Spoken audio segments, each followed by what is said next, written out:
Bapak Ibu sekalian, dalam proses pendidikan ini Pak Sarul ini sudah belajar membuat visi tentang pendidik gitu. Jadi proses ini diharapkan menjadi dasar untuk mengembangkan visi sekolah yang berpihak pada murid. Aku melihat Indonesia. Jikalau aku berdiri di pantai yang liuk, aku mendengar lautan Hindia bergelora.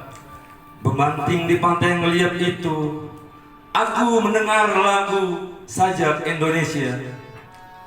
Jikalau aku melihat sawah-sawah yang menguning menghijau, aku tidak melihat lagi batang-batang padi yang menguning menghijau. Aku melihat Indonesia.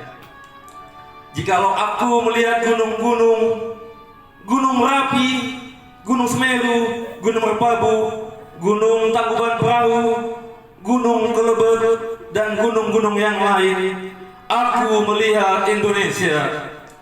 Jikalau aku mendengarkan lagu-lagu yang merdu dari Batak, bukan lagi lagu Batak yang kudengarkan, aku mendengarkan Indonesia.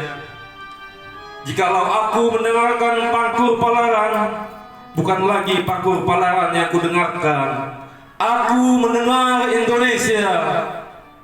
Jikalau aku mendengarkan burung perkutut menyanyi di pohon ditiup angin yang sepoi-sepoi, bukan lagi aku mendengarkan burung perkutut, aku mendengarkan Indonesia. Jikalau aku menghirup udara ini, aku tidak lagi menghirup udara, aku menghirup Indonesia. Jikalau aku melihat wajah anak-anak di desa-desa dengan mata yang bersinar-sinar, Pak Merdeka, Pak Merdeka, Pak Merdeka, aku bukan lagi melihat mata manusia, aku melihat Indonesia. Dari buku Bung Karno dan Pemuda. Jadi kita tolong Bapak Ibu yang minimal ada masukan sebelum nanti bergerak ke arah visi saya, visi sekolah, kita memimpikan murid-murid yang bagaimana. Ya, silakan Bapak Ibu tulis karena ini menjadi akan diupload Bapak Ibu. Saya memimpikan murid yang mandiri, misalkan, ya kan, berdiri di dalam tubuhnya sendiri, merdeka, ya kan, memerdekakan manusia atau lain-lainnya. Misalkan contoh yang kedua, jadi satu kalimat bukan satu kata atau dua kata. Kita percaya bahwa murid adalah apa, misalkan ciptaan Tuhan yang Maha Esa, ya kan? Misalkan di sekolah kita mengutamakan apa?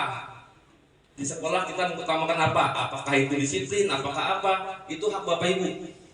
Ya, karena tiap-tiap kita mungkin berbeda-beda tujuannya. Visi murid masa depan saya sudah mempelajari modul 1.1 yang tadi sudah Pak Rian katakan. Ada modul 1.2, modul 1.3, di mana di sini belajar tentang filosofi Ki Hajar Dewantara. Mungkin ini kalau Bapak-bapak Ibu udah ikut PPG kan belajar filosofi Ki Hajar Dewantara juga ya. Ada nilai dan peran guru penggerak, ada visi guru penggerak. Nah, oke, baik Bapak Ibu. Ini supaya menyingkat waktu. Jadi kalau menurut pemikiran Ki Hajar Dewantara yang kita pelajari, tujuan pendidikan diartikan sebagai tuntunan dalam hidup tumbuhnya anak-anak. Maksud pendidikan yaitu menuntun segala kodrat yang ada pada anak-anak agar mereka dapat mencapai keselamatan dan kebahagiaan yang setinggi-tingginya baik sebagai manusia maupun sebagai anggota masyarakat. Jadi visi itu diibaratkan sebagai kompas penunjuk arah.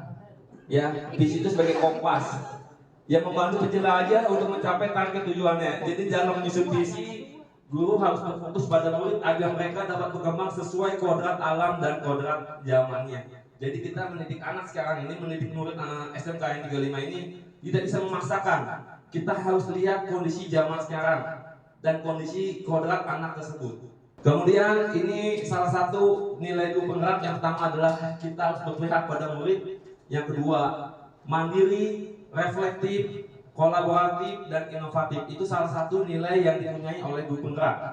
Yang kedua, peran guru penggerak menjadi pemimpin pembelajaran. Yang kedua, mewujudkan kepemimpinan murid, kemudian mendorong kolaborasi, menjadi coach bagi guru lain, dan menggerakkan komunitas praktisi. Artinya komunitas praktisi ini seperti kita aktif dalam kegiatan MGP atau KKG atau semacam perkumpulan guru-guru matel.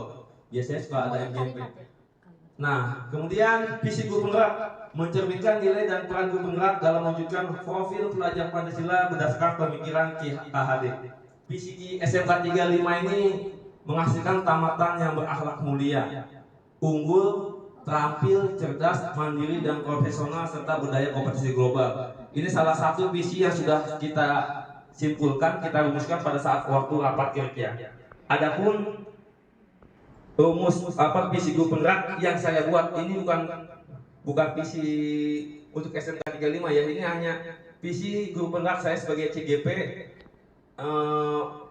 merumuskan dengan kalimat yang simpel. Terwujudnya peserta didik yang berkarakter profil Pancasila, terampil, berdaya saing global, dan kompeten. Di sini budaya saing ini contoh ketika kita saya ambil contoh anak didik kita kelas 3 mau melanjutkan perguruan tinggi. Ya, banyak anak-anak kita yang niatnya mau kuliah tapi saingannya besar. Tapi niat anak itu untuk bersaing, peminatnya sangat banyak banget. Bukan berarti mereka kalah, cuma memang belum ada kesempatan. Dari hasil survei yang dikeluarkan oleh Tracer saat di Kemdikbud, ini sekitar berapa persen ya, lupa saya. Pokoknya sekitar 17% anak kita melanjutkan studi ke luar negeri, ke kampus. Peminatnya masih tinggi. Kemudian kenapa harus terampil? Harus kompeten. Tadi di dalam visi saya ada kata-kata kompeten. Ya, kompeten itu saya ambil dari berdasarkan hasil pendataan yang dilakukan oleh LSP, karena memang kita varian ada SMK tuh ada uji USK namanya, uji sertifikasi kompetensi. Jadi ujian kejuruan. Kalau dulu namanya UKK, ujian kompetensi keahlian. Nah, sekarang semenjak zaman Pak Wikan ada namanya USK yang diadakan oleh LSP, Lembaga Sertifikasi Profesi P1.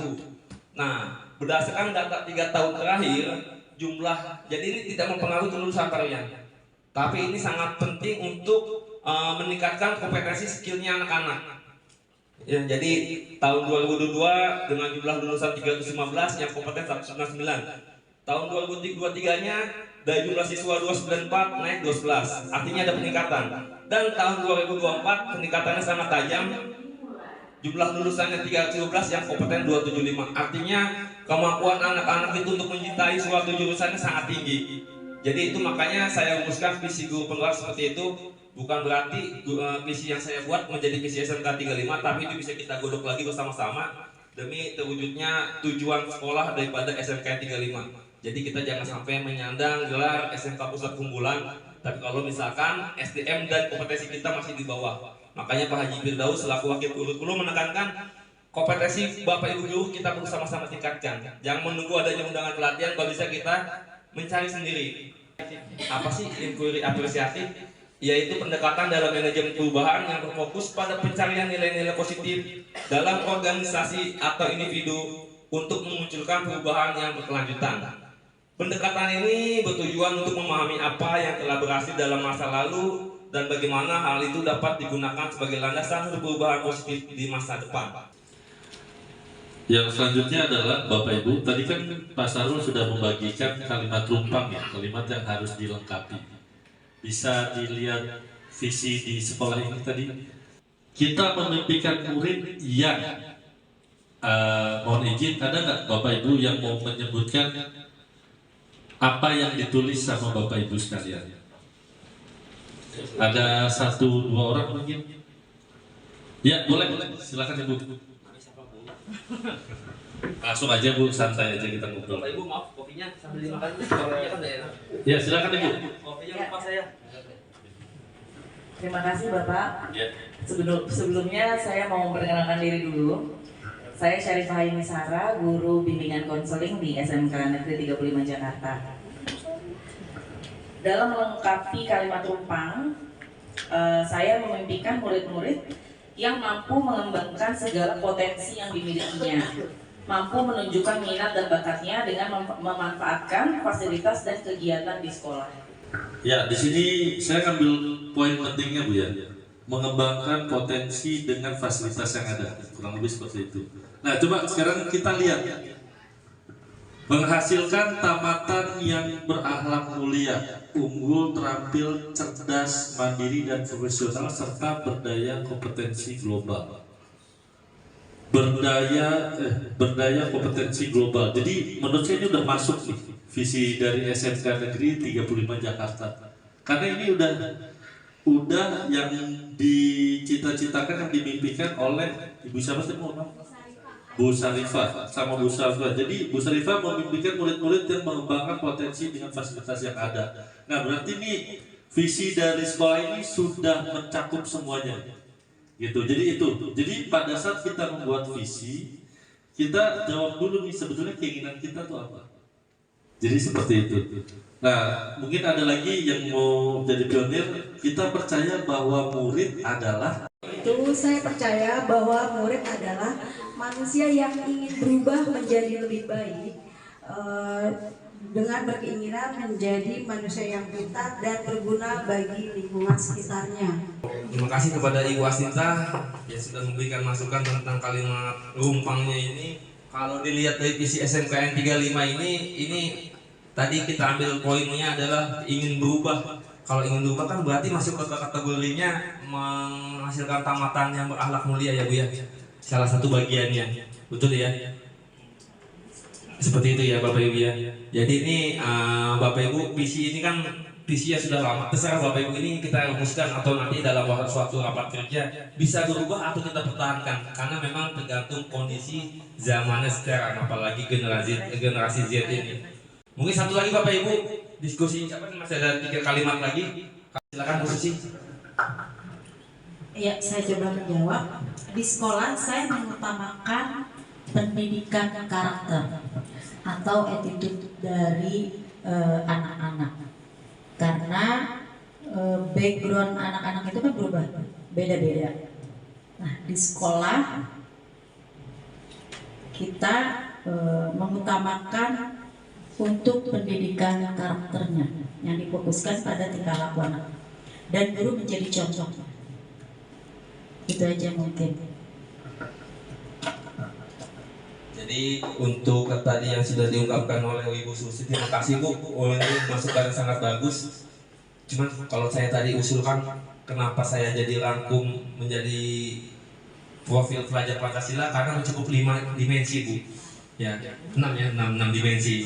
Tapi ini kan bukan hasil kesimpulannya kita akan ini putuskan, enggak. Ini bisa masih kita diskusikan lagi menjadi kalimat-kalimat yang kalau bisa nanti dalam rapat kerja ya Pak Jidaus mohon diubah ya Pak ya.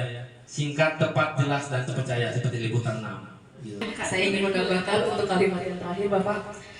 Saya dan guru lain di sekolah saya yakin banyak siswa dan siswi yang akan terserap di industri maupun di perguruan tinggi setelah lulus dari SMK 35. Terima kasih. Ya, ini salah satu kalimat mungkin masih masuk ke sini Pak. Berdaya kompetensi global. Ya, karena itu memang salah satu tujuan kita diskusi ini harusnya seperti ini nih rapat kerja nih. Jadi masukan-masukan kita rumuskan menjadi satu tujuan. PPDB kita memakai media-media yang memang tujuannya untuk meningkatkan motivasi anak-anak memilih SMK 35 bukan karena hanya sekolah gratis. Jadi dia betul-betul memilih karena dia pengen jurusan itu sendiri. gitu ya. Jadi dari memimpikan murid-murid, percaya bahwa murid, terus sekolah ini mengutamakan, nah itu dan seterusnya, itu berarti sudah diwakili dari visi SMK Negeri 35 Jakarta. Mungkin itu diskusi hari ini yang diskusinya sangat hangat, kekeluargaan sekali, terasa Pak Sahrul bisa membaur dengan teman-teman, dengan Bapak Ibu sekalian, dan Pak Firdaus, terima kasih juga.